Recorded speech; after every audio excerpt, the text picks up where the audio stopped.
আজহারি ভাই যে কথাটা বলেছেন যে একদল খেয়ে গেছে আরেক দল এসে বসেছে, এখন ক্ষমতায় তাহলে কারা?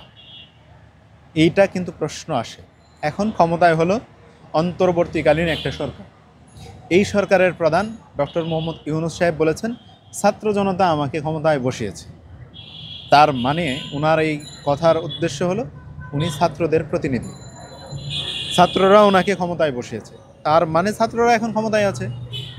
এখন কি মিজানুর রহমান আজহারি ভাই কি ছাত্রদেরকে বলেছেন যে তারা খাচ্ছে, নাকি অন্য কাউকে বলেছেন? আবার বিএনপির ভাইয়েরা ওনারাও একটু এটা নিয়ে বিরক্ত বোধ করছেন।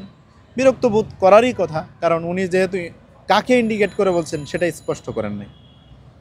এটা কি ছাত্ররা, না গণ অধিকার, না বিএনপি, না জামাত, না কারা? কোনো কিন্তু নির্দিষ্ট করে বলেন নাই। এখন এই দল কারা সেটা মিজানুর রহমান আজহারি ভাইকেই স্পষ্ট করা উচিত ছিল। যাক, উনি করেন নাই, ওনার করা উচিত ছিল। তবে বাস্তবিক অর্থে আমরা যেটা এখন সামগ্রিকভাবে দেখতে পারি, আওয়ামী লীগের বসিয়ে রাখা পোস্টের যে যারা ছিল 10.5 লাখ, এরাই ঘুরিয়ে ফিরিয়ে আমরা সচরাচর যেটা দেখতে পারি, আওয়ামী লীগের পোস্টের যারা ছিল 10.5 লাখ, এরাই ঘুরিয়ে ফিরিয়ে কখনো কুমিল্লা, কখনো নোয়াখালী, কখনো জামালপুর, কখনো ময়মনসিংহ, কখনো টাঙ্গাইল, কখনো অমুক জায়গায়, বিভিন্ন জায়গায় এদেরকে ঘোরানো হচ্ছে। ঘুরিয়ে ঘুরিয়ে ওই লোকগুলাকেই ক্ষমতায় বসানো হচ্ছে। এটাও হতে পারে যে একদল চলে গেছে আরেক দল খাচ্ছে, এই প্রশাসনের লোকরাও হতে পারে। এখন এটা হলো মিজানুর রহমান, তো যে চুরি করে সে তো বোঝার উচিত যে আমি করি কিনা। তো সুদ খাওয়া হারাম, উনি পরিবর্তনের জন্য বলতেই পারে, উনি দাওয়াতি কাজ দিতেই পারে। তো এই বিষয়টা না ওনারা এত বিরক্ত কেন? এখন আমাদের বড় ভাইয়েরা কেন বিরক্ত ওনারাই ভালো বলতে পারবেন। আমার যেটা মনে হয় যে উনি গেছেন জামাতের মাহফিলে, জামাতের ঘোষণায়, জামাতের অ্যারেঞ্জের মাহফিলে।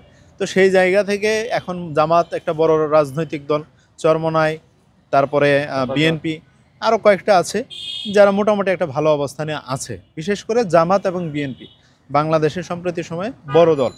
তো এখন এক দলের মাহফিলে গিয়ে কথা বললে অবশ্যই আরেক দলের গায়ে লাগতেই পারে। আওয়ামী লীগের যদি প্রোগ্রামে গিয়ে একটা কথা বলে ওটা বিএনপি নিবেই, অবশ্যই তাদের গায়ে লাগবে।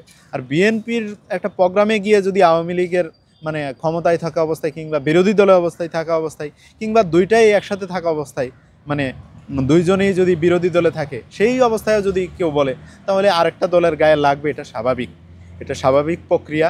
উনিও যেমন মিজানুর রহমান আজহারি যেমন স্বাভাবিকভাবে বলেছেন, এটাও দুদু ভাই, ইশরাক ভাই, ওনারাও স্বাভাবিকভাবে হয়তো প্রতিক্রিয়া জানিয়েছেন। কিন্তু বাকি ওনাদের বিষয়ে ওনারাই ভালো বলতে পারবেন।